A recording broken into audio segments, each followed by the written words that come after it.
Welcome back to the Invest in Yourself podcast. Today I'm joined by former made man in the Italian Mafia. His name is Philip Anthony Sainz-Hall. Philip became a made member of the Denver, Colorado crime family. Philip is the only former mobster from that family that is out of that life and sharing his life story. He was on the street for quite a number of years committing crimes, and ultimately he went to prison. This is a very exclusive interview, so I hope you enjoy it. Please share this show with your people that you think will enjoy this. Philip's book, From the Bullet to the Bible, is in the video description. I highly recommend his book. He was so deeply involved with the Mafia and was able to turn his life around without becoming a government informant. Please subscribe to my channel for more interviews like this.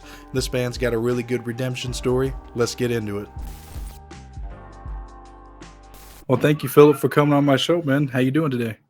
Man, I'm all right. I'm honored to be here, Adrian. Thank you for having me. Yeah, well, I appreciate you taking out some time and coming on. I mean, I read your book and I really enjoyed it. And I just wanted to say, I really like the redemption stories and I want to continue to cover more like yours. I appreciate that very much. That means a lot. Yeah, well, I think the best way to get into your story is to start off from the beginning, man. So give us a little background of what it was like for you growing up. Well, growing up, I would say I had a good house. Back then, I thought I had a good house. But as I share my testimony and I tell people whenever I'm speaking with them, I hit the streets at the age of 8 due to the chaos in my home. If you do not have love in your house, if there is not love in your home, you will go find it. And I went out and I chose the streets, and they were waiting for me with open arms. Yeah, and from your book, I mean, with the streets, would you say that you became affiliated with the Warlords and stuff? So, I mean, that was a local gang in your neighborhood. I mean, was that the streets that you went to right away, like that gang and looking for love kind of thing? Yeah, that was West Denver, where I grew up. My pops, he was a Vietnam vet. He still is a vet, God bless him, but he went away to Vietnam, and he came back with what I say a lot of junk, a lot of stuff that he didn't know where to put it, and the family paid for it. And he was abusive with my mother. He was abusive with us. I'm not going to go into that. The Lord's working on some restoration there. But during his bouts of anger and drinking, me and my brothers and sisters would take off, and some of us would go to our friend's house and just to get away until he passed out or we can come back home, when it was safe. And I spent a lot of time on the street. I had a lot of good friends out there. I didn't look at it as a gang life. When you're born into neighborhoods, and every city has its inner city. And when you're born into these neighborhoods that have gangs, it's more or less, I call it a brotherhood. It's more, you're just born there, you know what I'm saying? Yeah, so I could see how you went to go find some kind of brotherhood or something along those lines that resembled family and interactions that you weren't getting at home. You know what I mean? So that was one that you had reached and that you had accessed and stuff. And so, I mean, while you were running with these guys, or kids, I should say, I mean, what was that like? What was it that you guys were doing? And what were some of the criminal things, and what were some of the brotherhood kind of things? Man, we played stickball. We played we played in the street. We played baseball. We played football against each other. They were much older than me, the Warlords. I looked up to them. And I had some rowdy uncles too. I got to throw that in there. There were some tough guys, and I've got bikers in my life. These are the people that I'm looking up to. When I'm running with the guys, we did mischievous stuff. I mean, it's nothing like what's gone on now, but we were always outside, stealing cars, stealing stereos. See, back then, stereos were the big thing. Now they could care less if you steal a stereo. You could possibly. Yeah. But back then was, car stereos and things like that. The Warlords, Chan Say is leader of the Warlords. He had a pretty good operation going. I mean, he would get us younger guys together, and we would hit neighborhoods, and he would drop us off in higher end neighborhoods. And back then, man, everybody left the garage doors open. The yards were open. So around 11, 12 o'clock at night, we'd hit all these houses, load up what we could, and he'd meet us at certain parts down the street with a pickup truck, and we would load tools and whatever we could steal.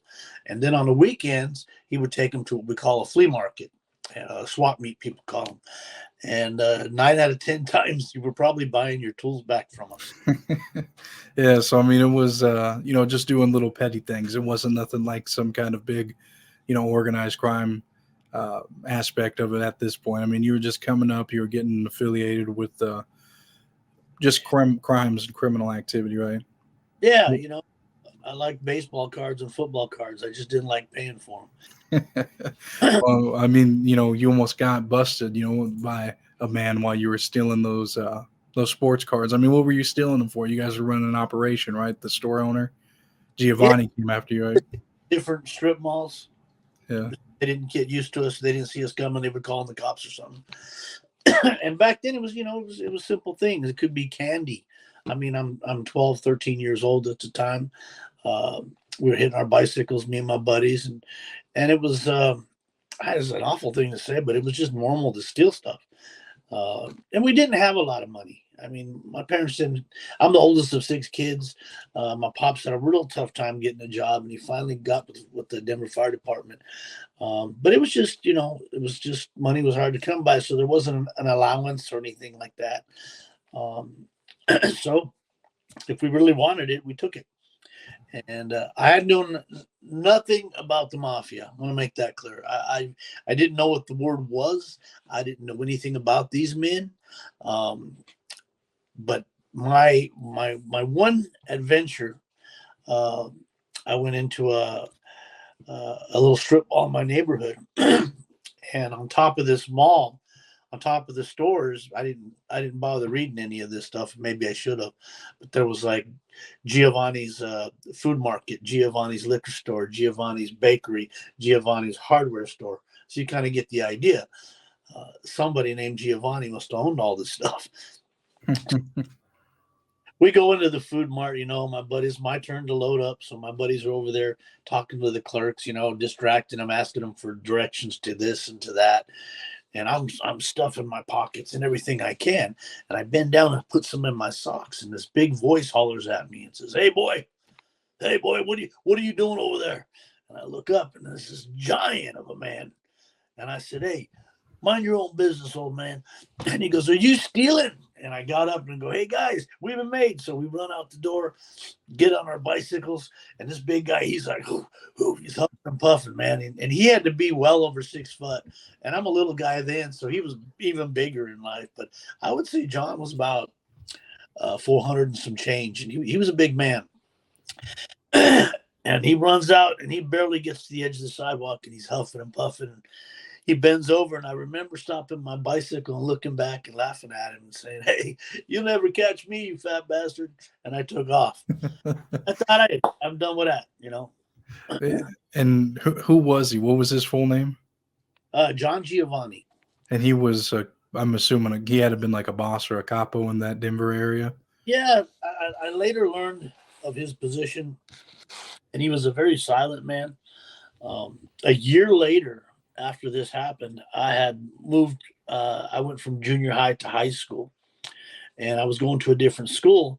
And usually I would get together with the Warlords afterwards, and they would come pick us up at school, and I'd run with them or something. And this one time, they didn't come pick me up for whatever reason was. I had to walk home, and my route took me right through that little strip mall that I had previously stole from. But it had been a year, and I had taken so many things and done so much that it really didn't, no big deal. I'll go on here. I mean, right, I remember. So stealing from this guy was the last thing on my mind. So I'm walking down the front of the strip mall, and I remember passing the bakery and a bunch of eye candy that they would set in the windows, cupcakes and just pies and cake. It all smelled so good. And then I walked past the bakery, and bam, man, somebody grabs me. drags me so fast, about yanks me out of my shoes. I'm going into this restaurant and tables are flying by, and he runs me clear to a back room, slams me up against the wall. I remember my head gets hit, and he's holding me with one arm, and he starts slapping me. Bam, bam, and he goes, "I'll never." And I'm going, "What are you doing, man? What are you doing?" He's hitting me. I got a bloody nose. And he grabs me and he looks me right in the face and he goes, "I'll never catch you, you fat bastard. That's what you told me." And I was like, "Oh man," then it hit me. And I couldn't touch the ground, man. And this guy, and I go, "Oh man, I'm sorry, man. What are you gonna do? Call the cops?" And he's like, "No, you think the cops are gonna pay back what you stole? Cops, I ain't calling no cops." He dropped me down. He says, "Here's what you're gonna do. You're gonna pay me every penny back. You're gonna go home, tell your father what you did, and then you're gonna get a pair of black pants and a white shirt, and you're gonna come work it off for me in this restaurant. You'll be here tomorrow." I said, "Okay, man, whatever. I'll be here." Pew, my beeline out of there. I went home. I never told my father what I did. I said, "Forget about it. I ain't walking that way no more." And life went on. A couple days later, I'm out with my friends. We're partying, whatever. I was drinking. I started drinking when I was 8 years old. I was bound to be a mess. But anyways, I come home. I sneak into my room and I turn the light on, and laying on my bed is a white shirt and a black pair of pants. And I'm like, "Whoa!" My dad comes in right behind me. Boom, boy. I go, "Dad, what happened, Pops?" And he goes, "I don't know what you did, but I do know who you did it to. You will be at work tonight."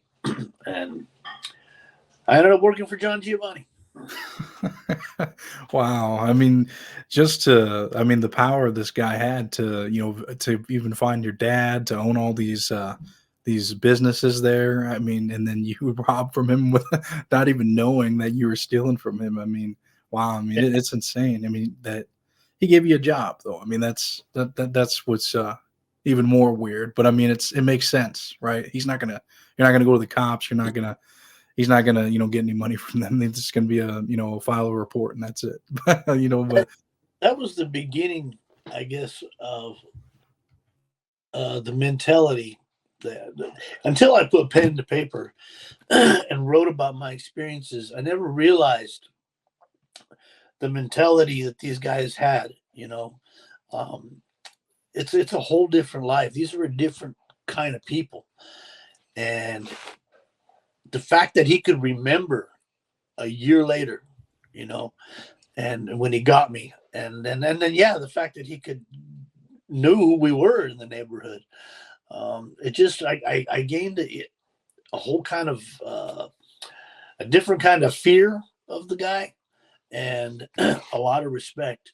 And John and I developed a pretty cool relationship along that way. Little did I know until later in life, and I'm going to take an educated guess and say the man was grooming me from the very beginning.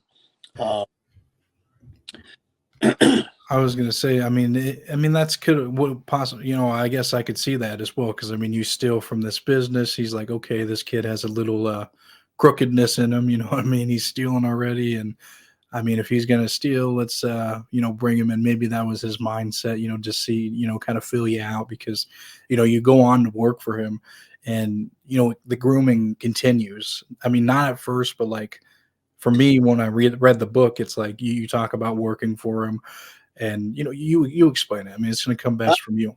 I enjoyed working for John. He became a father figure to me, and a lot of people don't understand that. But if your childhood was similar to mine, you can relate to a father figure like that. He would was a unique individual. John's restaurant, he was a mountain of a man. His wife was probably 4 feet tall, real skinny little redhead, and she was meaner than he was. I mean, she was the boss. And it's laid out. It's got the old Italian pictures from where he came from. It's got all the Italian music. It's a low lighted place. And John had a table that was his table. Nobody sat at Big John's table but Big John. And he didn't talk to me at first. he just seemed angry all the time to me. But he had a unique way of asking questions too. To have a conversation with Big John was like could take a week. If he, for instance, he came into the back, and he never called me by my name Philip. He always called me Anthony, little Anthony. And I was a little guy back then, and he came back where the bus station was. I was a bus boy there. My job was to clean tables, bring water, ice water out, and bread. And so I had the bread warmer stuff. And he came back and said, "Hey, little Anthony." I said, "Yes, sir." He said, "You have any brothers and sisters?" I said, "Yes." "I got 3 brothers, 2 sisters," and he would walk away. And then the very next day, he'd come back and say, "Hey, little Anthony, how many brothers you got?" "I got 3 brothers, like I tried to tell you." And he would walk away. The next day, he'd come back and say, "What's your next in line, your brother? What's his name?" And I said, "Well, there's Darren, there's Josh, there's Mike." But he'd walk away. And then he'd come back the next day and say, "What's your other brother's name?" I mean, that's how John worked, man. Why do you think he was like that? He was calculated in all things that he did. And I know that when he spoke, he demanded people, without saying it, you didn't interrupt him. You let him finish what he was saying. And when he was done, he was done. You weren't really allowed to have a response. He just needs information. Yeah. So he would really analyze stuff, and that's what he was trying to get out of you. And because in the book you talk about working for him for a while, and then eventually he has some associates start coming in there, and then at one point he kind of had you one of his associates do an incident for him, right? He would have a meeting with a couple guys. Every maybe once or twice a week they'd come in. They'd never speak to me ever. They'd come in before business opened up, and they never sat at John's table either. One would sit on one side, the other one would sit at another table across. They would talk. I never knew what they were talking about. They dressed very sharp, these men, when they were in John's presence. The serious dudes. And this one particular time, they had come in and they brought somebody with them. And I was looking at them. They were sitting over there at John's table. They weren't sitting at John's table. The other guys were sitting in their normal seats. But this one time, this guy sat at John's table across from him. And whatever they were talking about was pretty heated. John didn't look happy. This guy didn't look happy. I don't know what the conversation was about. I'm in the back just cleaning my stuff and kind of peeking out there and seeing what they're doing. And then they get up. Instead of going to leave, let me back up for a second, Adrian. Okay. In the back room where I worked at the bus as a busboy, there was my bus station, and then there was a door to my left that went into the bar, and another door past that went into like the bakery. Then there was a door to my right that went into the hardware store, and then there was a door that went down. So these buildings all linked in the back end. Went to the grocery store, and then there was a door behind me that went to the alleyway in the back of the building, and then there was another door which was always locked. And I remember asking John, "Hey, John, or Mr. G, or Mr. Giovanni," I'd say, "Hey, what's this door right here go to? I know where the other ones go, but where does this door? Is it a closet or something? It's always locked." He looks over and he looks at the wall and he says, "What door?" I said, "This door right here." He looks there and says, "I don't see no door." And I got it then. Okay, the door that don't exist. We don't ask about that door. So now back to this situation. These guys are, instead of leaving out the door with this guy or escorting him out, they start coming back toward my bus station. The first guy walks in that worked for John, didn't look at me, doesn't say nothing. The other guy follows him in, and they go into that door. They open that door that don't exist, and they go down a set of steps. The last guy who works for John comes in. It's the first time he's ever spoke to me, and this changed my my life. This particular situation changed my life. He said, "Hey, little Anthony, that guy that came in here just a few minutes ago." I said, "Yes, sir. If he comes out that door by himself, can you put one between the eyes?" I don't know why he asked me that. I had never spoke to this man. I don't even know why I spoke the way I did. I did run with the Warlords. I was a little punk. I was eager to jump at any situation. And this caught me off guard. But I said, yeah, sure, I can do that. And like nothing, this guy takes out a 38 revolver and puts it up on top of the bread warmer and covers it and goes into the room to that door that don't exist. Man, I'm sweating. I'm looking at that gun and I'm locked in on it. I've been around guns. I didn't mess with guns. And back then on the streets, nobody really messed with guns. You did, in Spanish, we call it chingazos. We threw fists, we threw hands. That's how we handled things out there. Drive-bys came on later in life and the gangs got worse. One of my best friends was Victor. Hey, I watched him shot with a Mac 20, like 60 holes in him. I've seen death on the streets. I've seen a lot of people die. I've seen a lot, and I'll go back into my testimony here in a little bit with that. But I remember looking at that gun, and instead of it scaring me, man, I reached up and I touched it, and I remember feeling like, wow, this feels powerful. This feels tough. And I put it back, and then it hit me. Oh crap, what if that guy does come to the door? What am I really gonna do? And I'm sweating and I'm thinking, and I'm like, I thought it was like an hour, but it was like 20 minutes later. That was the longest 20 minutes of my life. And that door opens up, and I'm like, oh man, here we go. And the guy who gave me the gun comes out and he says, hey, little Anthony, can you drive? I said, yes, I've been driving my grandpa to the liquor store since I was 8, man. He says, you see the keys laying over there on John's table? And I said, yes. Because his caddy, you know where his caddy is, what car is his. I said, yes, sir. He said, I'm going there, get that caddy. I want you to drive it around the building, park it back here in the alley, leave the car running, pop the trunk. I want you to walk back around to the front of the building, come back here and go to work. Can you do that? And I said, yes, I can do that. And he stuck like $100 in my pocket, most money I made. And I was like, wow, just for watching. So I did all of that. I came back. I never saw that guy that came in that door, ever saw him again. Today, I got a pretty good idea what probably happened to him. Those two guys that used to come in and visit John, they disappeared for like a month, and then they started coming back around afterwards, and that situation was never addressed. And I think I know that was my first taste of the Mafia.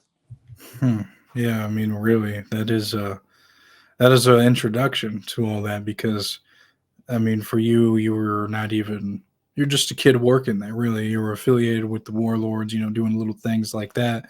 But I mean, to do something on this deep of a level, that would have, imagine a guy would have came out and you would have, shot it. I mean, your whole life could have went different. Either way, it did. Either way, I mean, you got deeply and more involved with it, right? And the fact that he put me in that position Mm-hmm.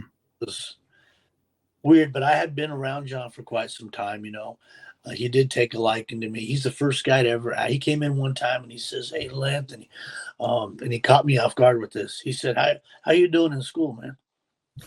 I was like, never been asked that before. I'm good, man. I go. And I go. Yeah. Boom, there comes the backhand. You're failing math. You're failing this. You're failing art, social studies. You're failing. He knew my grades. He knew I was failing. He knew I wasn't going to school. You better get this right. Even though he was slapping me around, it didn't bother me. The only thing I thought was, wow, this guy actually cares about me. And I actually did try to do better. On the flip side of this, though, maybe he wasn't grooming me. Maybe Satan just knows what we're thinking, what we're doing, and you know that he's going to come after you with everything he can. Everything he can. He'll use people, he'll use friends, situations, and he lets us make those choices. On that flip side, there was a rock, and that was my grandmother. I called her Mama. She was the king. She had I had on one side of my family, there's the Sons of Silence and bikers. There's Hell's Angels. There's all these surroundings. I got uncles on both sides of my mom and dad. All of them are tough. All of them are ruthless. And my grandmother is the rock that held everything together. And I didn't care how tough you were. I don't care who you were. And you can probably understand this being a Hispanic background. When mama come to get you on Sunday, you went to church. Nobody was going to stop her from taking you where she had to take you. The power of grandmas, right? Amen. Yeah, no, I feel you, man. I mean, that's it's for you guys to have so much of that in your family. I mean, but still, with all them doing all these different, being involved with gangs, crime, and everything, and to have your grandma still have that want and that need to bring, like, you, for example, to church, and to still instill that into you. I mean, she never gave up on you, no matter what you were involved with. So I mean, that's what you stuck with eventually. It came later, but we'll get to that. She gave me my verse when I was 8 years old, and it was Matthew 5 verse 8. Blessed are the pure in heart, for they shall see God. And when she gave that to me, I didn't know what it meant. And she was always, please, Hito, stay away from the gangs. Stay away from all the bad kids. Do good in school. Promise me this. And always on me. And I was like, yeah, okay, Mom. And and she made sure we went to church on Sunday. She would, when I worked at Giovanni's, she'd have the church ladies come in and have lunch and leave little scriptures and praying for you, Philip, praying for you. Stay away from the bad kids and all this stuff. And they would leave notes in there. And so there was that, there was love in my home. And I still chose the street life. I mean, that was in me. I don't know why. Uh, I don't, I don't, I don't, I, I'm not looking for an excuse, but I don't think I had a choice to follow that life. And then as I saw Mr. Giovanni and the power that he had, the police officers and the people that would come in and pay tributes to him or just have to meet him, it was like, this guy's like president of our neighborhood or something. Um, and he just had power everywhere. He had power, and I was intrigued by that. And there came a time. He calls me up and he says, "Come on in here." So I go to work and I'm there. And Jeannie always made. You can never. I'll say this: if you got kids out there, you can never ever go wrong by letting them work in an Italian restaurant. Man, the food they feed you. And Jeannie, she just stuffed me. I was a skinny kid, and she would feed me till I could throw up. And so he says, "Go grab some pasta and some gravy, and go sit at the go take a seat at my table." And I remember getting the plate, and I go, "Whoa, no, sir." And he goes, "Go sit at my table." I said, "No, no, sir, I won't." And he goes, "What do you mean you won't?" I said, "Go sit at my table." I go, "No, sir. Bad things happen to people that sit at your table. I'm not sitting at your table, Mr. G." And then he goes, "Go get over, sit at the table." Because I remember what happened. So I sat at his table and I was freaked out. I was worried. I was like, what I do wrong? And here comes John with a big jar of money. See, he had been paying me my regular wage. And I believe it was, I don't know, $1.67 or $2 an hour, $2.10 an hour, something like that. And he would keep my tips that the waitresses would divvy out at the end of the night. And he brought this jar and it had change and dollar bills and big jar. And he put it on the table in front of me. And he said, you know what that is? I said, man, that looks like a lot of money. He says, yes, sir. This is the money I figure you stole from me. I said, yeah. He says, yeah, I'm giving it back to you. And he slid it over. I said, for what? I owe you the money, Mr. G. He goes, no, I'm giving it back to you because now I don't have to hurt you. See, they had a code. I don't care if you're 8 years old. I don't care if you're 15, 59, 70-year-old. When you did La Cosa Nostra wrong, you pay a price. And he had to break a leg, do something, and put a point across and send a message to everybody. You don't, even for an inch, take from me. And he was buying my freedom, and I earned it by working for him. And then I go, but John, I owe you this. And he said, he goes, well, there you go. And you're fired. What? I'm fired. He goes, yeah, your work is done here. Go out and get a job, finish school, go learn how to use these things. Wow. No, I want to stay here. He said, get out of here. He says, and by the way, keep those warlords away from my property. I don't ever want them around here. And I said, man, those are my people. What's wrong? He goes, your people? Your people? What do you mean people? That's my crew. He goes, oh, now it's a crew? I said, no, they're my brother. Well, now they're brothers. What is it, a crew, a gang, a people? What is it? I said, is there a difference? He goes, you tell me. See, you don't even know nothing. You know nothing, little Anthony, nothing. You better make your mind up. You better decide if you want to be the street, like them punks out there, or you want to own the street. Get out of my restaurant. And I left. And I actually did go out and I did get a job and I learned some other things. And I would always come back to the restaurant and say hi to John. And he always invited me in. I never sat at his table. I would sit out of habit across to talk to him and have a little cup of juice or something. I did that for a while. Yeah, that is that was kind of his way of like pushing you away to go and it sounds to be like go and be legit, or you might, if you want to do run the street life, you want to do it the right way and be a boss, kind of like him. I mean, you could have took it either way. And so for you, I mean, you turned 18 and you ended up graduating and going to Dallas, right? So I mean, you were trying to take it as being legit, right? Yeah, I wasn't going to graduate. I was actually having more fun, making more money. We were in a scam with Corvettes and T-tops. So we had graduated on our theft rings and we were doing some stuff for a dealership, which I'm not going to tell everybody about. They'll have to read the book. But I was on the fence of really, I could go legit and I could go this way and say, let's do thug life. There's money in it. It's funner. But my grandmother, man, I told her I was going to drop out of school. She asked what my plans were after high school. And I said, I don't have no plans, Mom.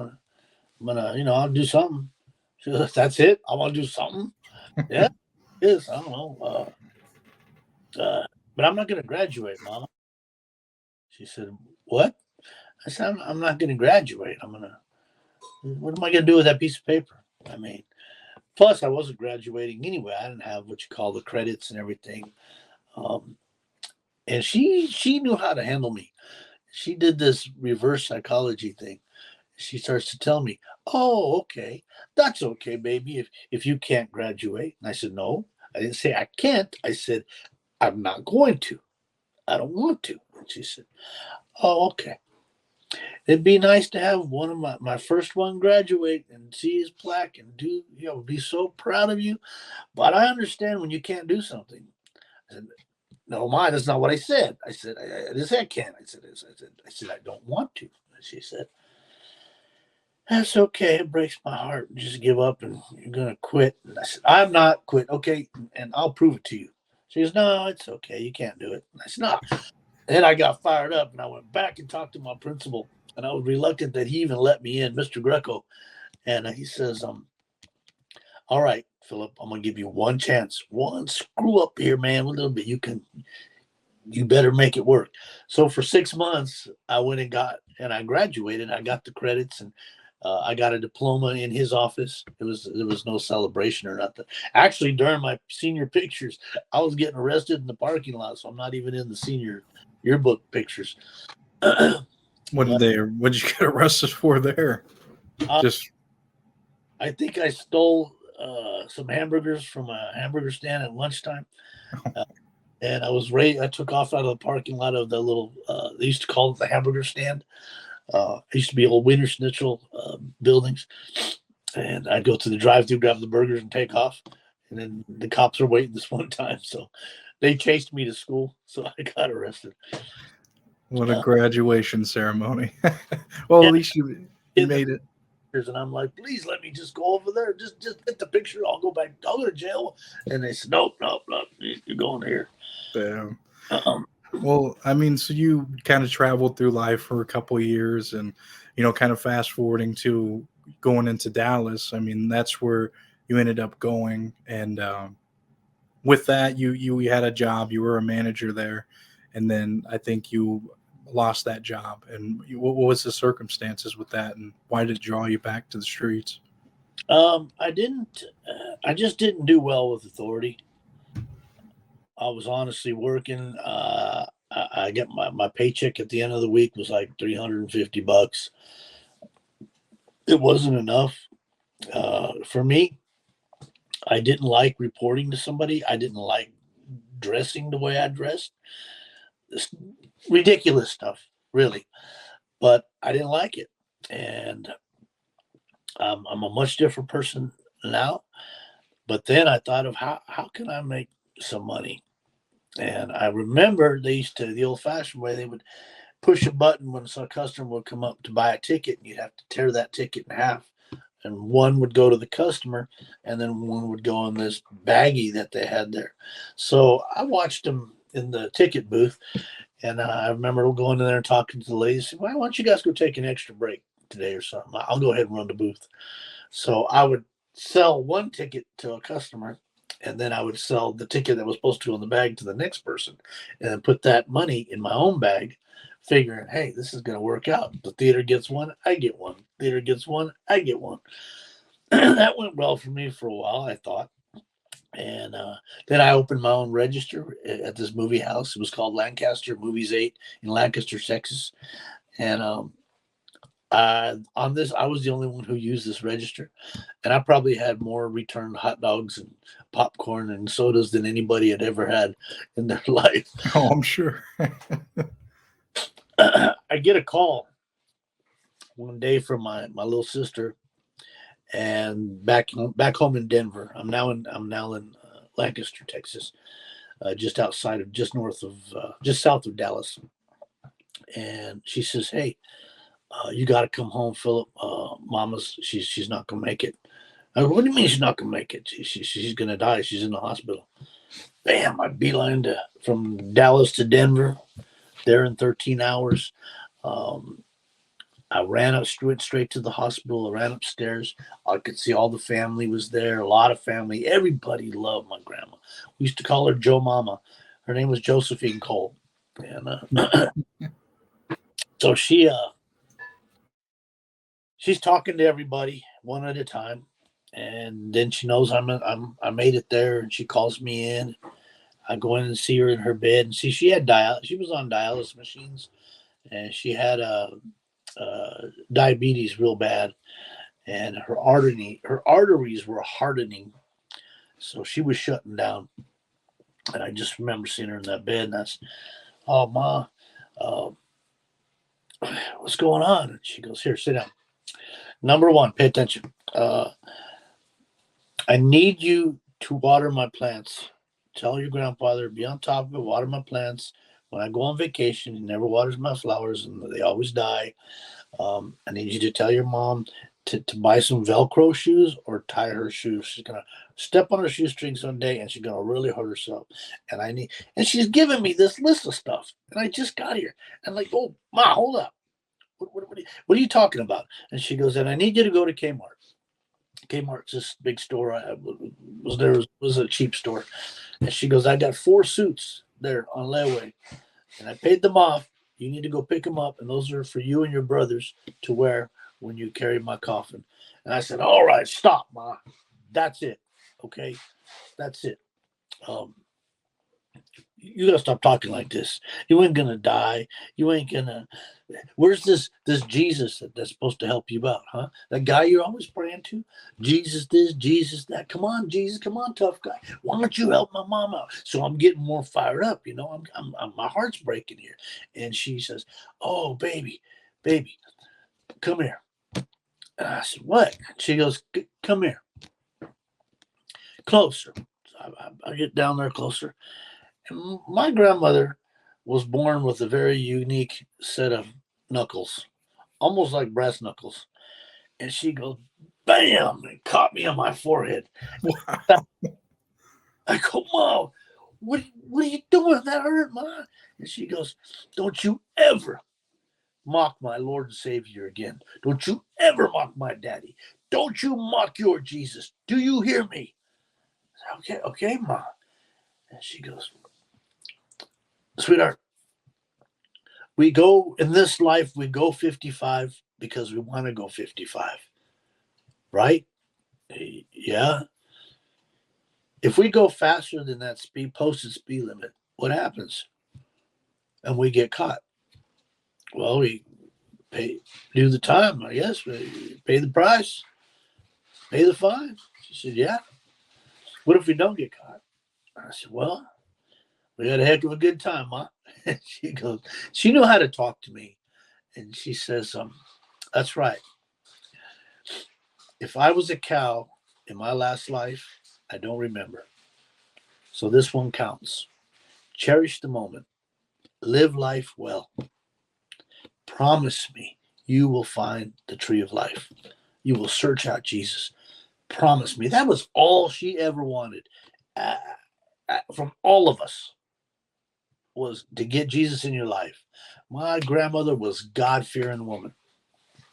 And she had something that I now get, but she knew stuff that I just didn't know. To me, Jesus make believe, or he wasn't really a good guy, because all the kids that I'm growing up with in our neighborhood, yeah, they go to church too. Their parents go to church. Some are dead, some are in jail, some get beat up all the time. So in my eyes, what's so good about Jesus? He didn't represent something good in my eyes. And she said, she had so much to say to me. That's the most special moment in my whole life. And I remember asking her, hey, Mom, you gave me this verse, Matthew 5, verse 8, blessed are the pure in heart, for they shall see God. I never forgot it. She goes, good, baby. Don't ever forget it. I said, yeah, but I don't know what it means. I say it all the time, and I don't know what it means. And she goes, well, that's your ID badge. I said, what do you mean? Your heart. Jesus will know you by your heart. Someday, you accept him, you're going to go to heaven, and you're going to get in there because he's going to know you by your heart. Not what you did here, your heart. That's why I want you to remember that. I said, okay. She goes, and guess what? And she says, someday, you should promise me you will seek Jesus. I said, okay, Mom, I will. She said, someday, when my little Philip gets to know Jesus and brings him into his life, someday my little Philip's going to tell the whole world what Jesus did for him. And I said, okay, Mom. All right, whatever. Now let's talk about you not going to die and stuff. She goes, hey. She ordered a set of, she prophesized over me, man. I mean, here it is, 30 some years later. And I'm telling the whole world what Jesus did. I mean, yeah, it really went full circle because, I mean, back then you really couldn't see it at all. I mean, this was nothing you would have envisioned of doing or anything. I mean, you just recently came out telling your story and writing a book and making the DVD. And I know you've been involved with the church since you've been out of prison and stuff, but I mean, it's, it took a while, to get there before you Oh, can even. it took a long time. My grandmother on that day, I remember she ordered some Hawaiian leis, and she put them on herself. And when they rolled her out into surgery, she waved at everybody like she was going on vacation. And she never came out of that operating room, man.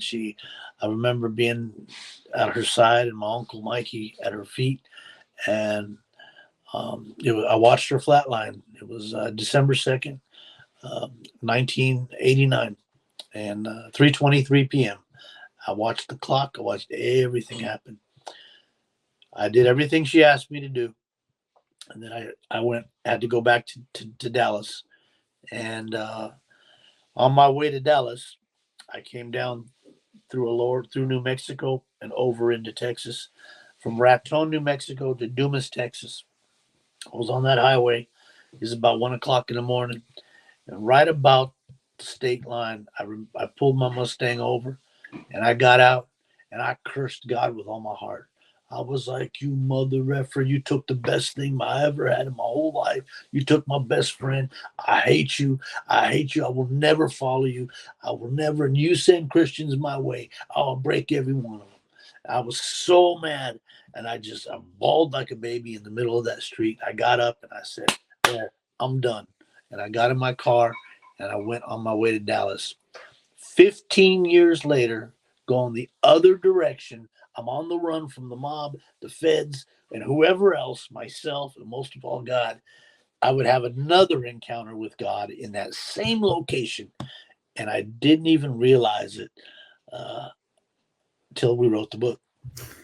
See, I mean, the memories, they come back to you over the years, or when you write about them, or when you think about them and stuff. I mean, they definitely come back. But I mean, that is a really a really good, I suppose, good way of it was meant to happen.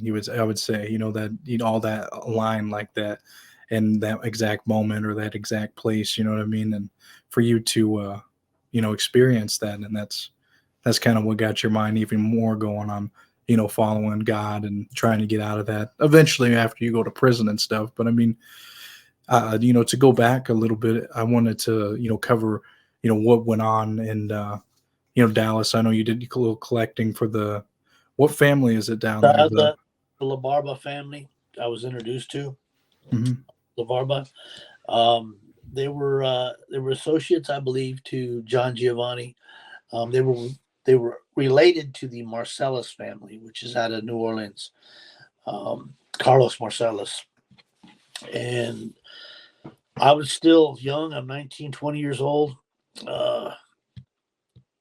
I had been fired from my theater job because it turns out there's these people called auditors, and I learned about them. And anyways, I remember I was in a real depressed place in my life. I just didn't know what I was going to do. I was calling John quite a bit, and I called him this one evening, and I said, "Hey, man," told him he called me, and he gave me condolences for my grandmother, and he said, "What are you going to do now?" And I said, "Well, I'm hoping I was going to talk to you about that. I'd like to work for you, man. There's got to be a place for somebody like me." He goes, "Somebody like you with me? And what exactly do I do, little Anthony?" "Well, you tell people what to do, and boss people around, and you run a business, and I can do those things." He goes, "Yeah. Why are you laughing, man?" He goes, "What's so bad about your life, Anthony? What's so bad?" "Man, I got to go to work, and I've got to punch a clock, and if I'm late, they're going to write me up, and I got to wear these clothes and look like a geek, and then I got to, and I don't make any money, man. It's nothing. I drive this little coffin to work, and I come and go and do the same thing. I'll never mean anything to nobody. I can't do it, man." And he said, "You haven't given me one excuse that makes sense to me. You ain't even tried. Nah, there's no future in what I do." I said, "There's got to be a place." He goes, "Yeah, get a job." And he hung up on me. Man. And it was I don't know. Maybe it was a couple of weeks later. It was getting close to. It was after Christmas, um, and I get a phone call, and John, I could tell, has had a little vino, and he says, "Little Anthony." I said, "Hey, Mr. G, what's up?" He says, "So you want to do what I do?" And he caught me off guard. I said, "Yes, sir." Man, I get goosebumps now. You want to do what I do? I said, "Yes, sir." Okay. You stay right by that phone. You don't leave. Someone's going to reach out to you. They're going to call you. You do exactly what they tell you to do. I said, okay. Click. He hung up. I'm like, well, I call him back. John, thank you so much, man. And he goes, don't ever say that to me. Don't ever thank me. Never thank me for this. And he hung up. And I waited. I sat there by the phone, and I really waited by the phone. I was so excited that this phone call was going to come. I fell asleep. Sun comes up, no phone call, and I stayed there again. Another day goes by. I'm watching Rocky Balboa movies. I'm doing push-ups. I'm like, I'm going to get ready for work. I don't know what I'm going to do, but I'm going to do something tough. And the phone doesn't ring, and we're going into our third day, and I go, man, he did it to me again. Man, he made a fool out of me. Dang it. And I was going to leave, man. I was going to go out and do something. Then I got to the door and I said, I'll wait a little bit longer. And I went and sat. And soon that phone call came. And it was a person said, gave me an address and a time and said, be at that location. And I hung up. I took the information. I went to that location. It was down near Procter and Gamble, way down in Dallas, in the industrial area. It was a loading dock. I went down there. There was guys loading trucks up. It was real busy. There were bins of lettuce. There were bins of like tomatoes, all this stuff. And I thought, hey, I guess I'll be loading trucks, man. I can do that. The guy on the dock walks up. I said, how you doing? I'm looking for a guy named Mr. LaBarbera. And he says, you Anthony? I said, yes, sir. He's up in that office, man. So they take me through there. I wait a little bit, and then they call me up and get the okay to go upstairs. I go, and there's this little guy with he's got like an apron on, he's got a pocket protector, and he's got these little glasses, and he's writing all this stuff down and on a clipboard, and he says, have a seat. So I sit down, and I'm not really knowing what to think here. I'm like, okay, I'll fill out an application. I talk to these people, and he says, Anthony. I said, yeah, so you do some work for John Giovanni. I said, yes, sir. I was his busboy. And he looks at me in his glass. He goes, his what? And I said, his busboy. He goes, cleanup guy, huh? I was really honest, serious. I was his busboy. But he thought, and then I realized, I said, yeah, I noticed the guys down on the dock, man. I'm a pretty stout guy, man. I can lift some trucks. And he goes, yeah, whatever. Takes the envelope and he slides it and he slaps it on the table. And I look at it, I open it up. There's a photocopy of a guy's driver's license. There's an address, and there's also an amount. There's a couple different addresses. And then it just hit me. Oh crap, I'm gonna be collecting money. Okay. I saw a lot of this stuff happen in John's place. You know, I'm not brand new to this stuff. But I looked at the guy and I said, when do you need this? And he said, yesterday. I said, all right. I walk out of there. I keep my cool. I get in my car. And this is going to sound sick, but I was in heaven. I was like, yeah, I want to go get my first job with John. He's going to be impressed. And I went, hunted this guy down. And as the story goes, I started to do several collections. And I did very well at them. Yeah, and you did them for about 4 months with him, and then the relationship kind of dissolved, and then you ended up going back to Colorado. Was that kind of how the story played out? Yeah, I got kicked out of Texas. Let's just say.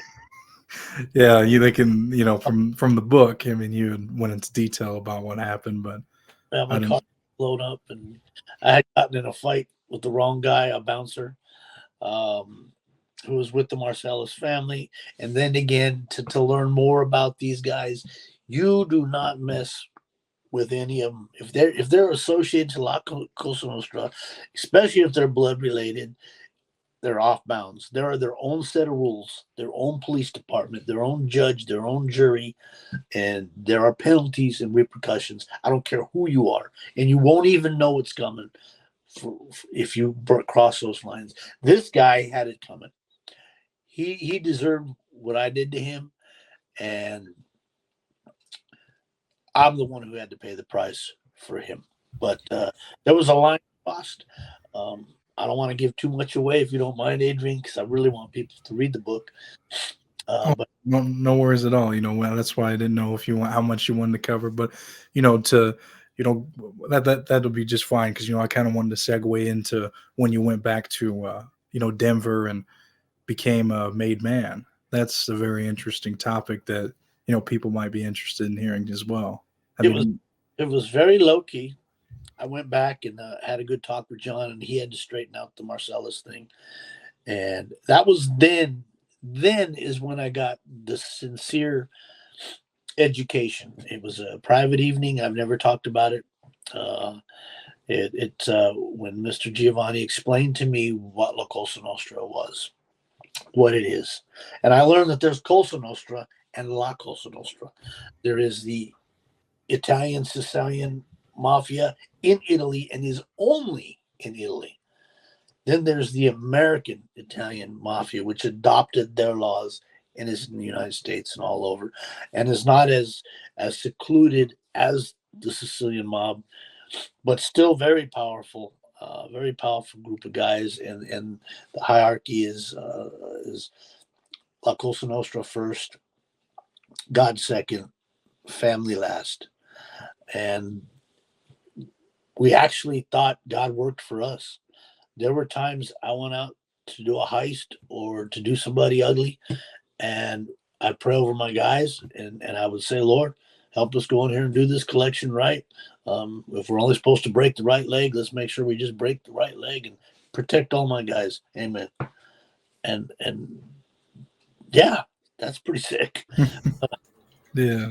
So, when you became a made guy in that family, which, me and you have discussed as well before on the show, you were half Sicilian from your mother's side, and then your father was Hispanic heritage, but, things really changed in the 90s. And, to give a little more background, the whole old timers and that whole faction of that crime family, the Denver mob, I suppose, was dying out. Yeah, the small domes were the last of the old guys. And it presented opportunity for me because from Michigan to Juarez was my corridor. I escorted trucks, reefers, stolen goods. If it was insured and could be stolen, that's the corridor that I worked. My dividends went to the Smaldone family, and however they paid dividends to who, I know that there was a big association, a friendly association to the Colombo family. Right, with the Sonny Franzese. Yes, Sonny and Chauncey. Did, And they were up in age big time. They were, well, when I got in, he was in his 70s, 80s, and very sick. His other brother had passed away. But prior to that, John laid down what he was going to do with me, and he was going to represent me. This is the life. These are things that, and I don't talk about this much in my book, but it's not like you fill out an application and you go, "Hey, I'd like to join the local mafia." And, no, they pick you. I took a blood oath of omerta, a code of silence, to answer and respect only that family that I was with, and you're to never do any dealings or workings with police officers. That was the priority thing, unless you were told to, because there were a lot of cops who were bought. But that omerta, that code of silence, is what it's really about. It's about being indoctrinated into this. You're adopted. Now this is your family, thicker than blood. It's also business. And at that time, there were a lot of drugs in the 90s coming in. They say the mafia doesn't do drugs. Well, it's money, man, and drugs mean a lot of money, and everybody is in that has done them or been around them. Um, Michael Franzese could probably be one that I would probably say the guy didn't do any cocaine or nothing like that, but it just was there. And you see, that was the deal: getting high on your own supply and losing. You'll get yourself killed that way. People get in trouble. Yeah, and see that was kind of your downfall, wouldn't you say that you were selling the drugs and then eventually you started doing them, and then that's what really wrapped you into almost getting robbed a couple times, getting shot, right? And then Oh, you, absolutely. Word spread through the East Coast because we'd gotten into a pretty big endeavor. I was associated with the largest ecstasy bust in the United States at that time. They had more feds on that situation than they had on than 9/11. Um, and back to taking my oath, also, the East Coast families won't recognize me as a made guy, one of them, because my father is not Sicilian. Um, that all changed, man, in the 90s. There are guys that I know personally, and I won't talk about them or bring up their name because they're still in the life, that the bloodline just isn't there. But the respect and the kind of creatures these guys are still are there. So getting into that life and becoming part of that, there's so many rules. You can't hang out with your old friends anymore. You're given the friends you can hang out with. You can't go just to the local tavern and have a beer. You go to certain places at certain times and you do things a certain way, and nothing's outside that circle. Um, Most guys who got killed or hurt involved in that life were already in the life somehow, involved by loans, gambling, anything illegal that they were involved with. That's the other thing. When I see movies and stuff and they show these gangsters running out killing everybody, no, they don't go out and kill everybody. They didn't. There's a lot of Hollywood that are really, really. I mean, I like a good movie, but they're just movies. At the end of the day, man, I wasn't nobody waiting for me no limousine when I got out of jail, and they didn't take care of my family or my bank account. Um, you were kicked to the curb. But yeah, uh, at, I had several things going in my prime, in my involvement with the life. I had several businesses. I had a bartending school. I had a limousine service. I had a modeling agency. Um, I had to I had to launder money somehow. Things were coming in fast. Um, I started to put my own crew together because everything from like Wyoming, New Mexico, Colorado, even Kansas. So Kansas is a pretty tough place. Uh, was an open was open territory. Was up for the grabs. When the small domes passed, it was kind of open territory. So I took advantage of that. I was very quiet about the way I did things and applied all the rules. Um, and then one day, man, the devil came knocking, and he came in the form of a little white rock called crack cocaine. And I was off beat. I was off my local hangout. Think I'd gotten an argument with my wife. At the time, she didn't know what I was doing. Um, I went out to a bar, a place I never go to, met a girl, and I drank too much and went with this girl, and she had me taste that. And at the time, I was carrying about 8 ounces of coke with me on a regular basis. I dropped 8 off on Monday, Wednesday, and Friday, um, and I'd never touched it. And I smoked that thing, and it took my mind and my heart far, far away. I mean, it. I hit it like a freight train, and that's when I went crazy. And all the bad things that could possibly happen started to happen. And you really got to experience the drug itself after selling it for quite a while and seeing the effects of whatever how addictive it was. And really, I mean, how did it make you feel like to see that to taste something like that, when you became addicted, I mean, or because you were selling it, right? So I mean, how did it make you feel to, finally try it? And when you're hooked on it, like, All how the did you feel? all the things that I made fun of people about, and then I said, how could somebody even fall for something like that? It's stupid. They deserve what they get. All the things I did to people started to come back to haunt me, and I was becoming those things. And I share that with the guys in the pen now. I go to jails on Thursdays and I talk with them, and I understand why they're where they're at. I understand why they look the way they do. I understand how powerful an inanimate little object could be that has no brain, but it's another tool of the devil.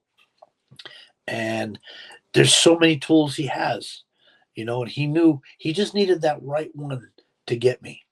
And that caused downfall. It had caused destruction in my family, which I'm still working on patching up. I caused a lot of law come chasing us. I had a couple of hits on my life. Uh, it spun. I had committed so many crimes and I was so high. I had no idea until I finally got to court how much trouble I really was in. Um, I went on the run uh, in 2000 uh, via a guy named Jimmy Hoffa Jr., head of Hmm. the Panthers, set up. I didn't know I was being set up, but set up so they can get rid of me somehow away from my area. So I still had a lot of good people that backing me up. So they get me out of Denver. He said, "Hey, Ringling Brothers, Barnum and Bailey Circus. You heard of them?" I said, "Yeah." He goes, "They'll be coming through Denver. Contact this guy." He gave me a guy's name. I contacted him. I said, "What am I doing? They're going to get you out of town. You're going to ride that train." Man, every thug in the world was probably on that train. And I thought the circus. But yeah, I hid out on Ringling Brothers for about a year. I left in October of 2003. And I've been on the run since 2000. I had cases all over the place, and I got sober on the train. I mean, interesting thing. The train was a mile and a quarter long. There's about 350 people on this train. There's grades 1 through 12. There's people from all over the world, all walks of life. Um, and there's church on the train. There's a grocery store, a restaurant. You get paid on the train and cash your check on the train. There's no reason to leave. It's a moving city. I met so many guys that were on the run. We were working those. That funny little guy with a clown nose handing them out to the kids is probably a 4-time federal felon, and you never know. Oh my gosh, man. Yeah, that's true. From me reading your book, I mean, it really opens your eyes up to what was going on, or what possibly could be going on with, being on the circus and traveling and stuff. But I mean, you went through it. And I mean, were able to, I guess, evade the police for quite a while, while being in this circus, and then you went to, you eventually got busted, right? I mean, you were. I met a girl. Uh, she's a stripper. We got married. Long story. You have to read the book to get the details. Anyway, she talked me into let's go back to Denver. Let's get your life right. It couldn't be that bad. And I said, "Oh, you're probably right. I could probably start over." Oh yeah. See, problem, she was a cocaine addict, and I was in New York at Madison Square Gardens. On the way there, Ringling Brothers had a show to do there, and I remember getting in the subway, and I seen a wanted sign, and it was me. And there were several other pictures, and I just caught it, and I was like, "Oh crap, I'm in some trouble. We got to get off this ride." So we rented a car, drove from New York. I had to go to Dallas. I wanted to make a stop in Dallas because I knew some people, and I had to collect some money, and I'm gonna make my way back to Denver. And I figured, hey, I'll get a hold of. I got a really good lawyer down there. Uh, we'll figure it out. And as we were coming from Dallas, we were going over to Dumas, Texas, and I was going to go from Dumas to Raton. Here's where I'm saying this is 15 years later when I first came to Texas. And, excuse me. So, along this ride, I have no cocaine to give my wife. And she started jonesing. Jonesing is like when somebody starts freaking out when they don't get something that they have, that they got to have, or they crave. Well, I'm with this woman in the car. I see a whole different person come out of her. And she's cussing me and she's screaming at me the whole way through. You piece of crap. You're the reason my life's ruined. Blah, blah, blah. You better find me. We don't have money for cocaine. Money's to get home. And man, for I don't know how many states I had to listen to. And we get into Dumas one night. It's like 1 o'clock in the morning. An all you can eat. There's a 24-hour Dairy Queen there. And I remember walking into the door. Everybody likes ice cream. If I just get her some ice cream or something, maybe she'll shut up. All right. I walk into the Dairy Queen, and as I'm going right in, man, I run right into a DPS, Department of Safety, highway patrolman, Texas highway patrolman, and he's a tall guy. And I said, "Oh, whoa, excuse me, sir." And he goes, "No, sir, excuse me." And I said, "Nope, I don't even know why I was talking like this." I go, "No, sir, excuse me. That was my fault." And he goes, "No, it's okay, man. Excuse me." And he left. What am I thinking? Oh, I get my ice cream. I get the banana split. I get her a little sundae. I go back to the car, and she's still screaming, what the hell am I going to do with ice cream? I said, "Just eat the ice cream." "And what were you doing talking to that cop? You see there's a cop? He's sitting back here." And she's pointing. Excuse me. And we're the only two people in this parking lot. It was 1 o'clock in the morning. And "Would you stop pointing?" And "He's right there." I go, "No, he's there." I can't do this. I'm eating my ice cream. I don't know what to do. My heart's going 100 miles an hour. And I don't know if he recognized me. I mean, what are the chances? There's a million people wanted, right, Lord? They're all. I can't. Finally, he pulls away. And I'm like, oh, I get the car started, man, we're going. I jump on the highway and I'm headed to Raton. She's still screaming and screaming and screaming. And I think this is my first legit prayer. I was like, "Lord, I wish there was something you could do to get me out of this situation. I wish there was." I don't know if you've ever been on the run, Adrian. No. No. It sucks, man. You're looking over your shoulder every day, all day. You don't sleep. I mean, and I'm running from the mob. I don't know. I know they're pissed. Certain people are pissed off. I've already been shot 3 different times in my life. I got 7 stab wounds. I got a plate in my head. It's gonna come sooner or later. And I don't know which direction. And the feds and the police, I don't know if the feds are looking for me. I'm pretty sure they are. The police are probably, I know they're looking for me. I've pissed all my family off. I've hurt so many people. And like, I don't know what I'm doing. And she's screaming at me. And then I look in the rearview mirror and I see these headlights way back there and they're coming quick. And I turned to her and I said, "Get on that phone, a cell phone call my mom." And she says, "What am I going to have to call you?" I said, "Call my mom." And so she calls and I said, "Hey, Mom, it's late." And she goes, I said, "No, I just wanted to call and say I love you. And I'm going to jail for a long time. That's all I'm going to say is I love you." I hung up. And she screams at me, "What do you mean you're going to jail? You see those headlights back there? You see that? Nobody does that out here. We're in the middle of nowhere. That's a cop." Well, she's going off, and I'm just like, oh man. So he gets right up behind me, and he rides me for a while, and then he hits the overheads. I pull over. He comes up to the door, and he says, "License, registration." I said, "Yeah, sure. They're in the glove compartment. I'm gonna reach over and get them for you." And he says, "All right." So before I do that, why don't you pull me over? And he bends over and he points on his badge and he goes, "This is my highway. I can do whatever I want to do. Give me your license and registration." I'm like, "Man, sir, I get it." And he goes, "Driver's license?" I said, "I don't have a driver's license, sir." "You have a name?" I said, "Yeah, I got 5 of them. Which one you want? Let me see." And I started naming off these names. And he goes, "You pick one for me." I said, "Man, Philip Anthony Sainz-Hall. That's my name. You're probably looking for me." And she goes, "What would you tell him that for?"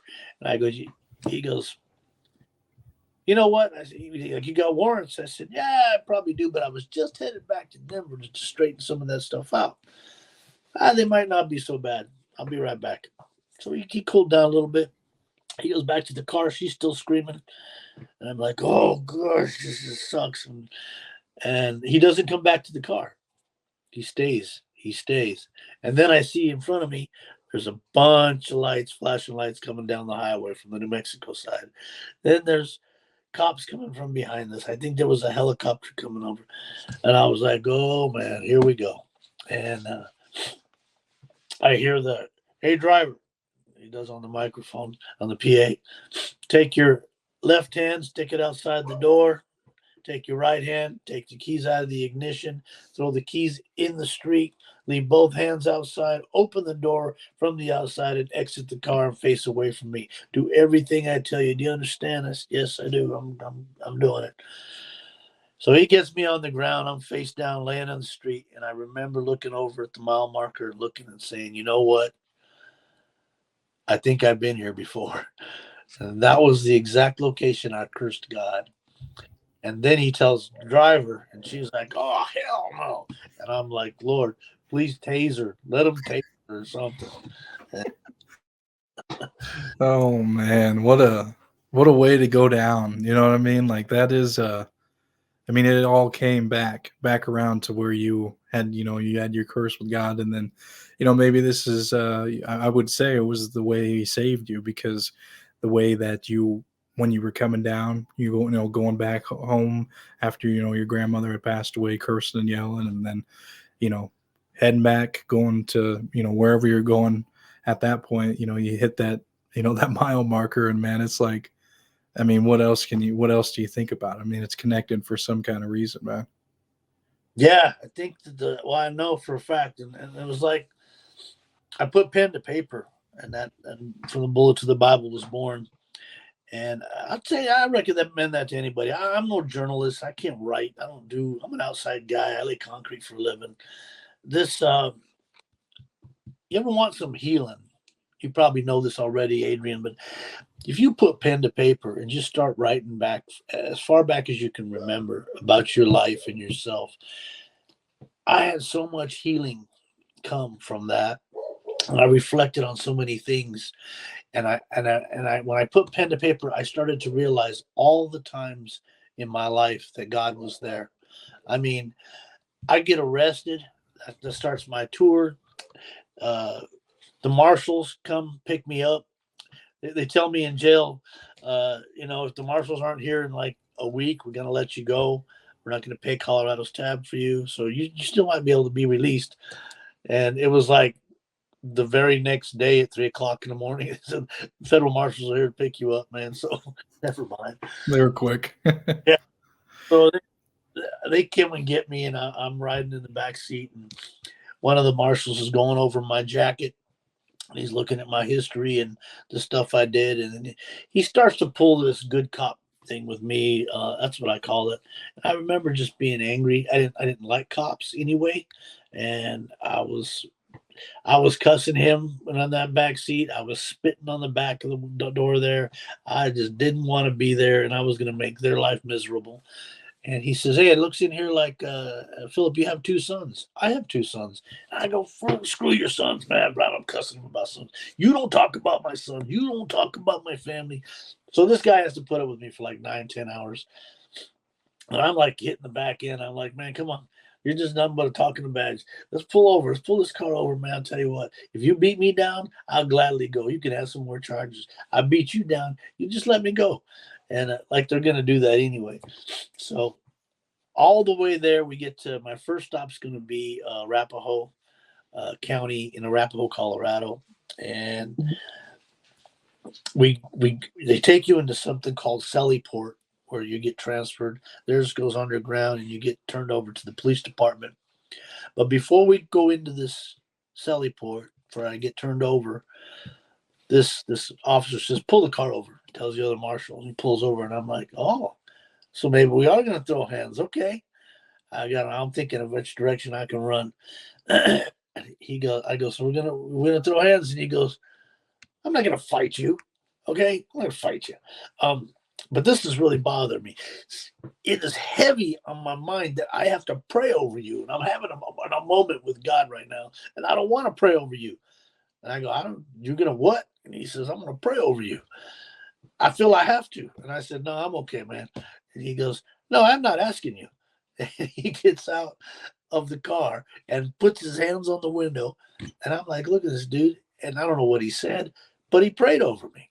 And there was my grandmother who had prayed over me constantly. The little ladies at the church. There was a lady at a movie theater, a manager, or one of the other managers, who used to pray over everybody. And I would run from her in the parking lot, and she would be trying to pray something on me.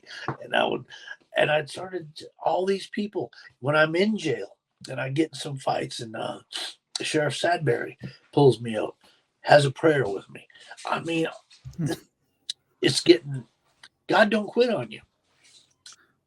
No, and even to kind of go to where your brother comes into this, your picture. You're in this prison cell. I mean, you're facing going to about ready to go to prison. Yes, yeah, I haven't been yet. Awaiting trial, because I guess you were in the course of going trial, and you were thinking you were going to face all this time, and yet your brother comes and visits you, and he's praying over you. It's like he just recently found God, and that's the same thing. I mean, you didn't really think that you were going to fall for that, but he gave you that ultimatum, I suppose. You want to go into what that was? Okay, so I'm on tour. I have cases all over, and back in that day, you had to go wherever your violations were.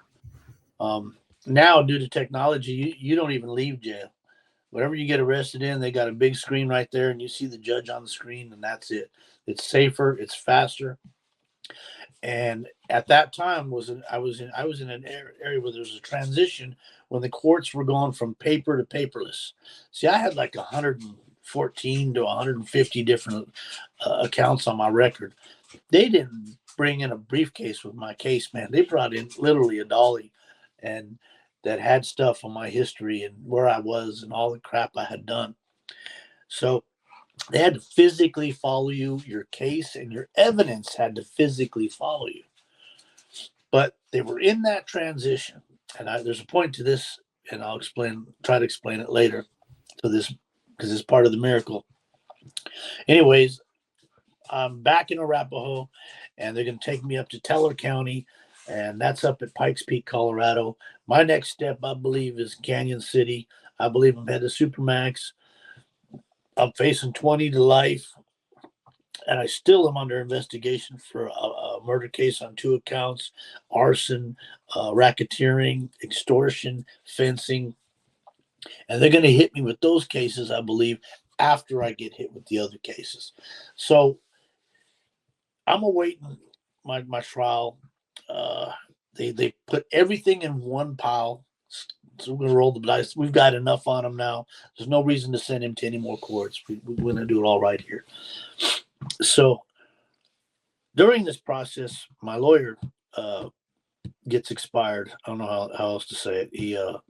He gets dead, and his name's CJ Bardini, and all of the assets and drug money and things I had were going through him. So now I'm broke, and I get assigned a public defender, and she's like 4 feet tall, and I'm her first case. So I figure, okay, I'm going to prison for sure. And my brother comes to see me. See, he lived up there in Pikes Peak, and I hadn't seen him for quite some time. And he comes to visit, and he's, hey, Phil, what's up, man? And I'm like, man, I'm in jail. What do you think's up? He's like, well, okay. I said, how are you, man? Tell me what's going on with you and your family, and how are things? And he says, oh, they're good. They're great. Anyway, I got to tell you something, man. And he was just all fired up. And I said, what, man? What's so exciting? He goes, man, I got Jesus Christ in my life, man. I go, oh, okay. He goes, nah, it's great, man. This is going good. And you got to get him in your life. And I said, whoa, hold on, brother. Okay, one thing at a time, man. How's mom doing? Let's start there. Yeah, she's fine. But I'm telling you right now, and he's just going on. He's so excited. He's my younger brother. And we have a good talk and stuff. And then he leaves. I go back to my pod, and before he leaves, he goes, hey man, I want to pray over you. I go, oh, geez, what is it with you prayer people, man? He goes, no, seriously. I said, I'm serious. He goes, please. I said, okay. What do you want me to do? You want me to how do you want me to do this? He goes, come on, man. Just sit there. I'll do it. And he puts his knuckle up there on the glass and he says these beautiful words, man. I go back to my pod, and I believe something had happened to me because I started having these nightmares. I started actually feeling convicted of the things that I really did. I guess I did do bad things, and now I'm four walls and in a cot, and I got to face what I've done. If you ever get the opportunity to go to jail, Adrian, go look at the mirrors when they're in there. When you're in there, there's not one mirror in any jail, in any prison, that isn't scratched up. You cannot stand to look at what you've become. And conviction hits everybody. And that's what I was feeling. Now I've got to take my medicine. I was questioning about other guys. I was questioning about all these things. And the one thing I will stand strong on, I never ratted. I never rolled. My name is on no discoveries on witnessing or testifying against anybody on the record. I took my medicine. I was a stand-up guy. And I believe that's also helped me in my life that I have now. But my brother, I don't know. I started hearing, see, they got these little groups in jail, and I call it jailhouse religion, that they're all in trouble. So they're all reading the Bible, and they're all saying, I'm going to be a better daddy to my kids when I get home. I'm gonna be I'm gonna go to church. I'm a better husband. I'm gonna be a better person in society. And I used to mock these guys, I used to laugh at them and say, yeah, this is what it took for you guys to find some Jesus, huh? Okay. And then when they would come to get released, like little Joey's getting released, hey Joey, pack your stuff, get out of here, man. You can get let go. Hey Joey, be good out there, bro. Don't worry, man. Jesus loves you. And guess what? Jesus is gonna be right here when you get back too. See ya. And that was probably a bad thing to say, but you know what? Shame on me, because the truth is, Jesus was there when they got back, no matter how many times they had to come back. But I started to have these dreams, and I'm seeing this guy's bloody face, and he's on this crooked vine, and he's just tore up, and he starts talking to me and asking me why I hurt people, why I did this to his people, and I'm literally feel like I'm losing my mind. And there's a guy, I'll call, his name is Zoltan. He was reading in there, and he gets up about 3 a.m. and he reads his Bible to himself where nobody can bother him. My brother comes to see me, and he does. I want to open up with prayer and all this stuff, and I'm like, okay, man. Let's talk about mom. Let's talk about something else. And he goes back into Jesus again, and then he goes away. And then I have an incident in jail. So I have some clout when I'm in jail. I'm La Cosa Nostra. I get 2 cots to myself. I get 2 breakfasts, 2 lunch, 2 dinner. I get smoke breaks. I make assignments. You mop, you're doing floors, you're doing windows. And if you lose some of that grasp, you can become prey in jail. And especially if you're somebody who holds a level of something. And I started to slip. I'm waking up at night saying, hey man, leave me alone. And this guy Zeus, I hear him talking in his sleep. And I hear him talking while I'm in my sleep, and I hear these verses. Blessed are the meek, for they shall inherit the earth. Blessed are the Beatitudes. Blessed this, blessed that. Then boom, blessed are the pure in heart, for they shall see God. And then I get angry. And I say, hey man, I heard you say that. You need to stop. I don't know who told you that verse, but you need to stop. And he's like, what are you talking about, Anthony? You know what I'm talking about. You're preaching to me in that book, and you need to stop preaching to me, because I'm going to hurt you, man. You stop preaching because I'm not preaching to you. I'm really not. I'm reading by myself. I go, no, you're not. You're doing that prayer crap. And we got heated. A couple nights later, it started again. I jumped out of the bed, man. I go to work, I grab this guy's Bible and I'm tearing it and I'm freaking out. Sheriff's department runs in. I get taken out. That's another case I'm going to catch here. They get an assault in jail because you can get cases while you're in jail. And I'm like, I didn't mean to hit him. I told Sheriff Sedbury, Tom Sedbury, I always remember him. And he said, man, Tony, you're going crazy in here. You got to stop acting like that. I'm going to have to transfer you to someplace else, another pod, you know how it works in here. And I go, Tom, man, did you see that he was praying? He started it. He was praying over me. And he goes, what does it matter if he's praying over you? But anyway, he wasn't saying anything. Anthony, I said, yeah, he was. He was specifically saying, he goes, no, man. So I'm up there in the eagle's nest where you can see all these things. I'm going to show you something. And he shows, because you're under surveillance completely in jail at all times. And he shows me on there. And I said, well, turn the volume up. He shows me jump out of bed. He shows me flopping around like I'm talking to people. And I'm like, man, turn it up. And he goes, it is up. You're the only person talking. Nobody's preaching to you. So my brother comes to see me on the next visit. And he walks in and goes, man, I want open prayer. And I said, nope, no prayer, bro. Not today. I don't know what kind of voodoo you put on me, man, but I'm going crazy in here. And he goes, what do you mean voodoo, man? I said, you did some prayers. I don't know. No more prayers. And he said, no, I'll never stop praying for you, man. You're my big brother. I said, oh, in here you will stop praying for me. Okay? No more prayers. He says, bro, I'll never stop praying for you. I said, yes, you will. If you don't, I disown this right now. I'm serious. I disown you. I will stop your visits. I won't see you anymore. He goes, but why? And I said, I don't know why, but something's going on here, man. And no more prayers. And he goes, bro, I'll never stop praying for you, but if it makes you feel better, I'll stop praying for you in here. But what's going on? I'm like, man, you don't know what's going on. I'm going crazy. I don't know what you're trying to do to me. And he goes, well, I know who my brother is. And you got 2 kids out there. Phil, you got two young sons. And I go, man, we don't talk about them. Because, yeah, we're going to talk about them. And I believe prayer is changing my life. Jesus Christ is changing my life. And he can do miracles, man. I'll miss you, man. And I was like, I miss you too, man. No more prayers. He goes, okay. He goes, we talk, and he says, let's make a deal, man. I said, what you got? I'll quit praying for you in here. But let's say a miracle happens. Let's say you don't do life in prison. And I said, yeah. He goes, let's say you don't do 20. Let's say you don't do 15. Let's say you don't do 10.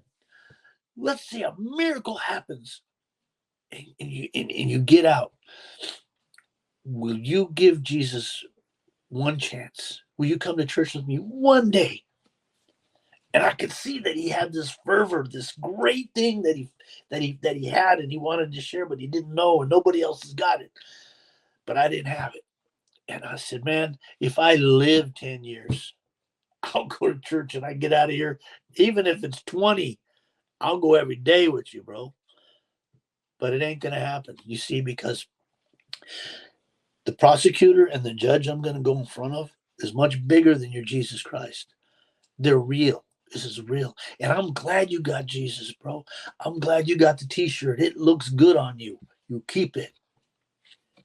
I don't want him in my life. I don't want no Jesus in my life, man. Okay?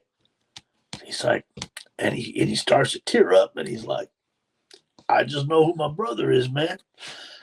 And we knuckled the glass, and I remember him walking away, and he turns around, and he goes, man, I'm going to prove to you Jesus is real, bro.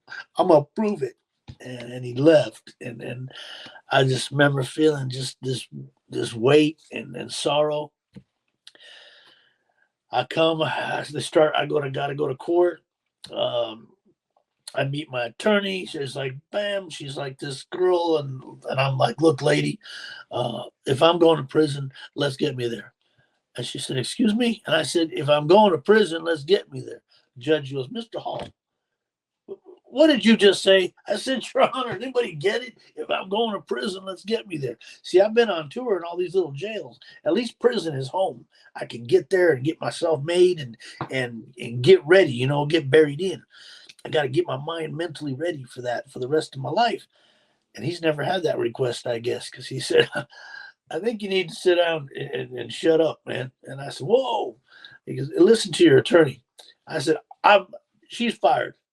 Lady, you're fired. And he goes, I just rehired her. Sit down and shut up. And I said, man, you can do that. And she's like, yes. And my name's Julia, not lady. And I said, yeah, whatever, lady. I did it all of it. Tell him I did it. Let's go. And anyways, she comes back and she says, we postponed your trial for another 30 days. The evidence hasn't arrived here. And I'm like, what? You don't need evidence. I did it. And they send me back to jail. Nobody comes visit me. I go to court again in 30 days. She's still there. And she says, man, comes back and says, we're going to postpone this another 30 days. And I go, oh, geez. And I'm fired up now, man. I go, get me to prison, please. And she's like, would you stop? We're going to go. The evidence hasn't arrived. I'm not hearing her. She goes, it hasn't arrived. They have one more chance to produce what they've got. Let them have their 30 days. I go, you do 30 days. I'm sick of this. And I can't believe what an idiot I'm acting like, but I'm lost. She's going to do absolutely nothing for me. I go to jail one more time. I'm waiting. I get a set of papers with a sticky note from a magistrate that says, hey, I heard you say, Philip, that you want to go to prison. Sign all the papers below and I'll get you there. And it was from the prosecutor. I said, okay, sign them. Dude, we're on our way. Haven't seen the attorney. They tell me last time. It's now it's December. I think it was December 16th, 2006. I've been in since October of 2004. And it's all been stockpiled. So here we go. I'm going to prison. My little attorney comes in. She stomps over there. And she goes, what are you doing signing papers without me? He's in a lot of trouble, that attorney over there. I told you, be patient. I go, patient? Lady, you haven't even come see me. She goes, oh, I had it. She got up on the bench so she could be as tall as me. And man, if it wasn't my grandmother, she knuckled me on the forehead in court. Correct. My name is Julia. And I said, you can't hit me in jail. And in court. And she goes, I have been working so hard on your case. Why do you keep getting in the way? And I go, I haven't seen you. And she goes, I go, I've been sitting, I haven't even seen you. And she goes, I don't have to see you. He sees you. Me and my husband have been praying so hard over this. You're my first case. And when she said praying, I was like, what? Praying over me. And she says, yes. Today is your day in court. They've had 3 times to bring your evidence here. I go, well, what's that mean? She goes, sit down and shut up. And I go, okay, what's this mean? I'm not going back. I'm going back to jail or I'm going to prison. I need to know what we do because I'm tired of this.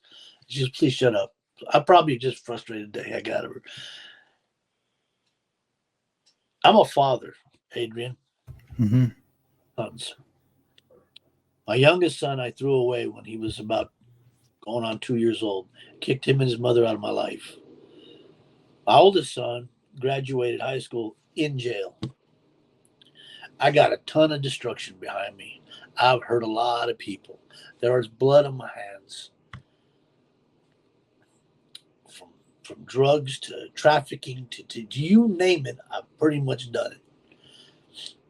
They say there's 10 commandments in the Bible. Well, I broke 11 of them.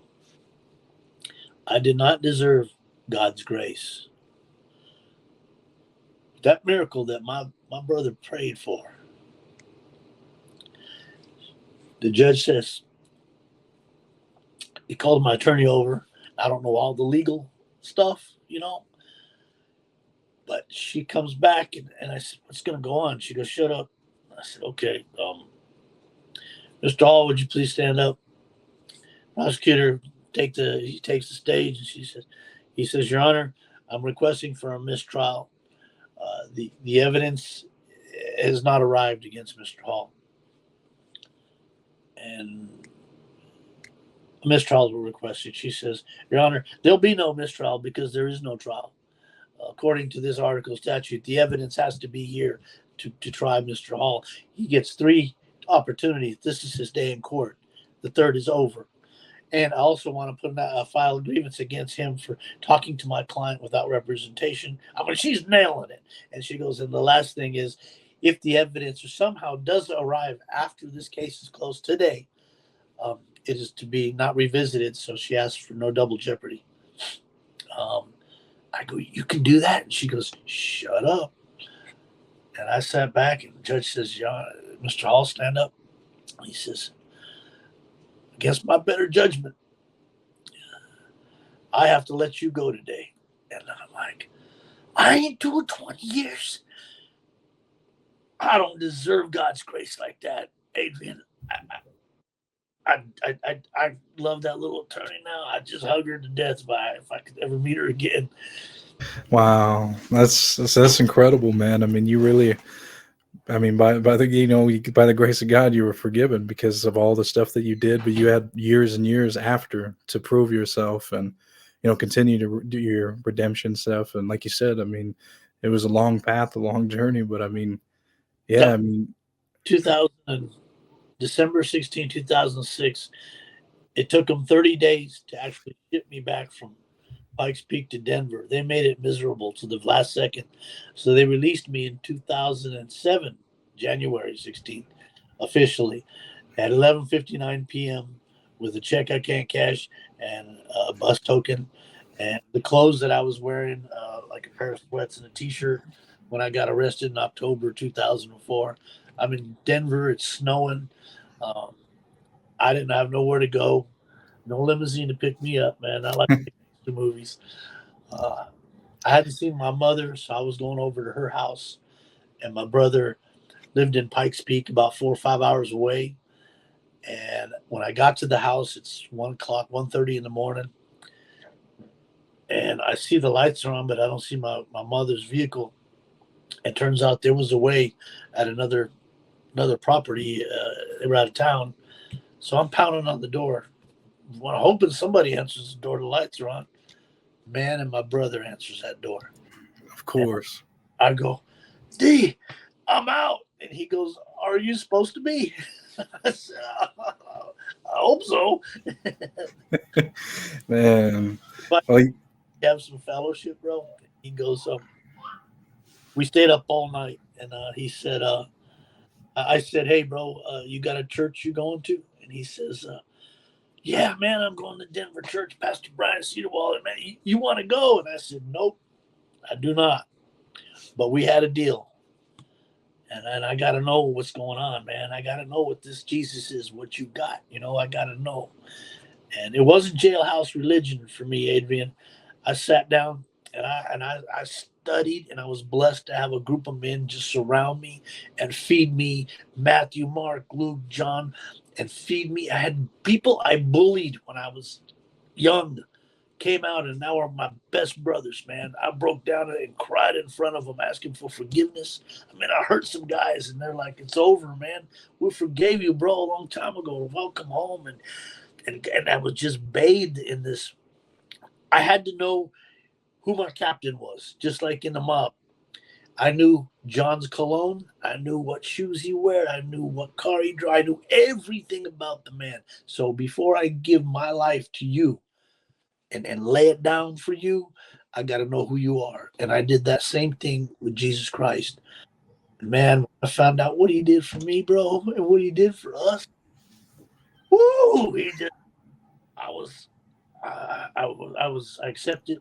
I did my blood. I accepted my blood oath on May 11th, 1991, and I gave my life to Christ on May 11th, 2007. One day after my son was born is when I took my blood oath, and I devil don't owe that oath. That life turned out nothing good. The brotherhood, there ain't no brotherhood. Them gangsters will cut you and stab you in the back every second they got. If you ain't making money, you're an earner. You're a dead man. Um, Yeah, no, I was gonna say no. I mean, I agree with you, man. I mean, it's really a dead end, and I mean, the way you've told your story today, I mean, wow, it's just incredible, man. I know, everything that you said. I mean, it's directly straight out of the book from your DVD. I mean, and you got one really good redemption story. I mean, your attitude and everything towards God, towards life, towards family, everything has changed, and I mean, it's amazing that someone like you, when there's no hope. I mean, you think that like someone like on the outside would say, "There's no hope for a guy like that." He's lost. I love, But I love this little journey my book has taken. I'll be in jail, and it's in the jails to have a guy come up and say, "Hey, man, I ordered this online and it came in, man. Hey, when you were doing this, I've been there, man." And to be able to sit down and have fellowship with somebody and say, "Lord, we always ask sometimes, why did I go through those things? It's because my mama said someday my little Philip's going to tell the whole world what Jesus did for him. And if there's grace for me, there's grace for them. There's grace for you. There's forgiveness. Christ will pursue you. And so much has changed, and he's restored things. People ask me, man, I thought once you can't be in the mob and just walk away. No, it's blood in, blood out. I took an oath. You're right. And I always used to say, I'm inactive. I'm an independent. I could never find the answer. And then Proverbs 16:7, in a prayer to Christ, Michael Franzese wears him on his forearms, his tattoo. But that came to me in a prayer, and I had to go look it up, Proverbs 16:7. And it says, when a man's ways are pleasing to the Lord, even his enemies will be at peace with him. And I believe it. And to get in there and talk with people and have somebody say, I'm battling cancer. God bless it. In my new book, From the Bullet to the Bible Sanctified, I talk about my battle with cancer, which was not too long ago, and where he took me, and how the hospitals in Mexico that I used to deal with and bring back steroids and drugs and stuff, how I went to them and they helped me in another way. God has this extraordinary plan for our lives, and that's why I went through all the crap. Though I wish I could go back and change it, because I regret a lot of things. But he's working on that with me. But that's why, so he could use me to go to jail, because I know what jail is. When I accepted that that's going to be my job from here on out, we talked before we started the show, and I almost went back to prison on a temptation. And when I went to God and said, "Hey, you got to help me, Lord. I've only known how to make." A federal agent told me when I left the state of Colorado.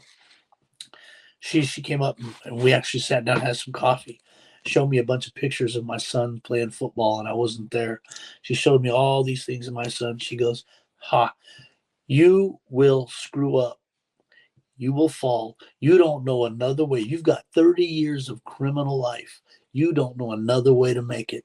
And when you fall, I will see you go to prison for the rest of your life."